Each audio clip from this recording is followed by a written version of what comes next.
नमस्कार दोस्तों, कैसे हैं आप लोग। मेरा नाम सौरभ कुमार है और मैं आप लोग को यहाँ पर बिहार लोक सेवा आयोग बीपीएससी का मेंस क्वेश्चन पढ़ा रहा हूँ। ठीक है, मेंस का प्रीवियस ईयर क्वेश्चन करवा रहा हूँ। ठीक है, जो कि आपका केबीसी नैनो किताब से जो और इस किताब में जो भी आपका प्रीवियस ईयर क्वेश्चन है, जो भी इसका आंसर इसमें लिखा गया, उसी को हम लोग लाइन बाय लाइन पढ़ रहे हैं। ठीक है, तो आज का हमारा क्वेश्चन नंबर जीएस पेपर 1 का सेक्शन 1 का आपका स्वतंत्रता संग्राम का क्वेश्चन होगा। ठीक है, तो जो कि आपका क्वेश्चन नंबर 52 होगा।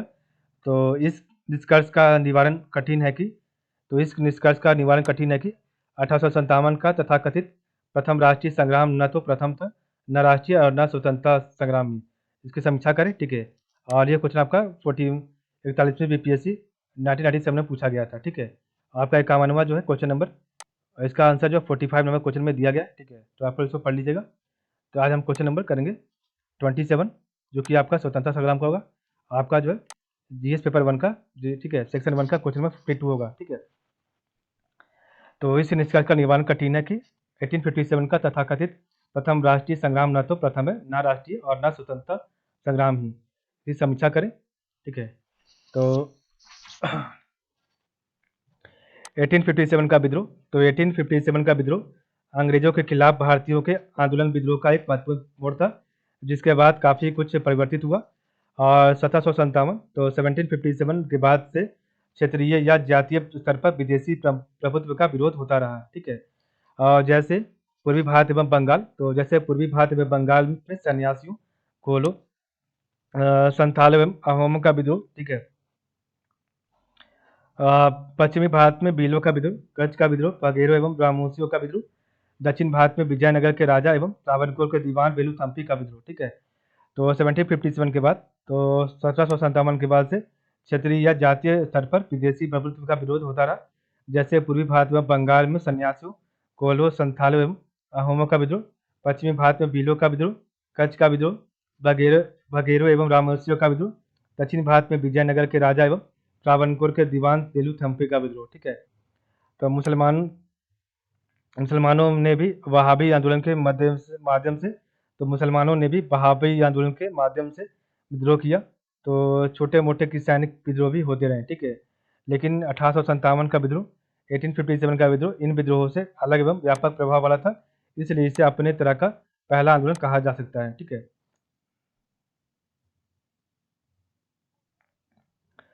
इस विद्रोह का स्वरूप काफ़ी विस्तृत था। तो इस विद्रोह का स्वरूप काफ़ी विस्तृत था, भौगोलिक दृष्टिकोण से भी एवं विद्रोहियों नेताओं की संख्या के दृष्टिकोण से भी। और इस विद्रोह ने ऐसे लोगों को एक साथ लाख लाख किया जो कभी एक दूसरे को जानते तक नहीं थे। समान दुश्मन ने उनमें जो है राष्ट्रवाद का भाव पैदा किया और बहादुर शाह जफर को विद्रोहियों ने एक स्वर में अपना नेता मान लिया एवं उन्हें भारत का सम्राट घोषित किया। ठीक है, तो इस विद्रोह का स्वरूप काफ़ी विस्तृत था, भौगोलिक दृष्टिकोण से भी एवं विद्रोहियों नेताओं की संख्या के दृष्टिकोण से भी।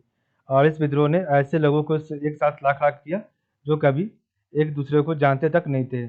समान दुश्मन ने उनमें राष्ट्रवाद का भाव पैदा किया और बहादुर शाह जफर को विद्रोहियों ने एक स्वर में अपना नेता मान लिया एवं उन्हें भारत का सम्राट घोषित किया। राष्ट्रवाद की भावना समय के अनुसार अलग अलग होती है और उस समय के परिप्रेक्ष्य में विद्रोहियों की ऐसी एकजुटता रूपी प्रदर्शन और राष्ट्रीय भावना को प्रदर्शित करता है। बेंजामिन डिसरेली ने इसे राष्ट्रीय विद्रोह कहा है।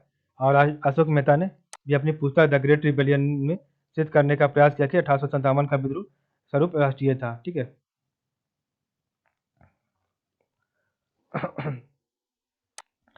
1857 के विद्रोह में जिस प्रकार से अलग अलग के क्षेत्र के नेताओं, राजाओं, जमींदारों ने भाग लिया, उसका उद्देश्य अंग्रेजी शासन को उखाड़ना ही था। तो 1857 के विद्रोह में जिस प्रकार से अलग अलग क्षेत्रों के नेताओं, राजाओं, जमींदारों ने भाग लिया, उसका उद्देश्य अंग्रेजी शासन को उखाड़ना ही था। भले अंग्रेजों को यहाँ से भगाने एवं उनका स्वार्थ था, लेकिन वे शासन अधिकार को खोना नहीं चाहते थे, जिससे अंग्रेज हड़पे जा रहे थे। अतः यह विद्रोह अंग्रेजों से स्वतंत्रता के लिए उस समय के शासकों द्वारा लड़ा गया था। ठीक है, 1857 के विद्रोह की शुरुआत, तो 1857 के विद्रोह की शुरुआत सिपाहियों ने की, लेकिन शीघ्र ही यह काफ़ी बड़े क्षेत्रों में नवाबों, जमींदारों, राजाओं एवं अन्य नेताओं द्वारा आगे बढ़ाया गया। अंग्रेजों ने इस विद्रोह को काफ़ी कठिनाई से दबाया, लेकिन इस आंदोलन का काफ़ी व्यापक प्रभाव वर्तमान में भविष्य में देखा। भारत की सत्ता भी कंपनी के हाथों से निकलकर ग्राउंड के हाथों में चली गई और एवं कई सुधार किए गए। अतः ओहो सॉरी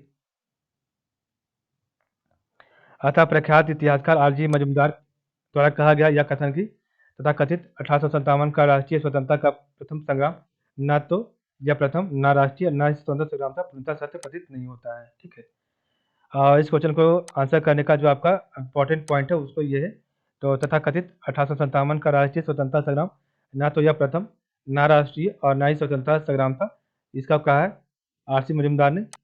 1857 का आंदोलन इतने व्यापक पैमाने का पहला आंदोलन था जिसमें देश के विभिन्न भागों के नेताओं ने भाग लिया, और इसके पहले के आंदोलन छोटे स्तर पर क्षेत्रीय हुआ करते थे। बहादुर शाह जफर को राष्ट्रीय नेता के रूप में भी सभी विद्रोहियों ने एक स्वर में स्वीकार किया, और इस आंदोलन का प्रभाव भी राष्ट्र स्तर पर था। भारत की सत्ता कंपनी के हाथों से निकल क्राउन के हाथों में चली गई थी। ठीक है, तो नेक्स्ट हमारा क्वेश्चन नंबर 53 होगा। तो 53 आपका बिहार में जो है क्विट इंडिया मूवमेंट के प्रभाव की विवेचना करें। ठीक है, तो भारत छोड़ो आंदोलन का विवेचना करें, जो कि हमने क्वेश्चन नंबर 42 में से पढ़ लिया। ठीक है, तो इसको कल नहीं करेंगे, कल हमारा क्वेश्चन नंबर 54 होगा। ठीक है, तो कल हमारा क्वेश्चन नंबर 54 होगा, जो कि आपका वन एवं जाति व्यवस्था पर गांधी के विचारों का आलोचनात्मक मूल्यांकन करें और अस्पृश्यता के विरुद्ध उनके सक्रियतावाद से क्या वे संगत थे, इसको भी कल पढ़ेंगे। ठीक है, तो आज के लिए बस इतना ही। आप लोग का बहुत बहुत धन्यवाद।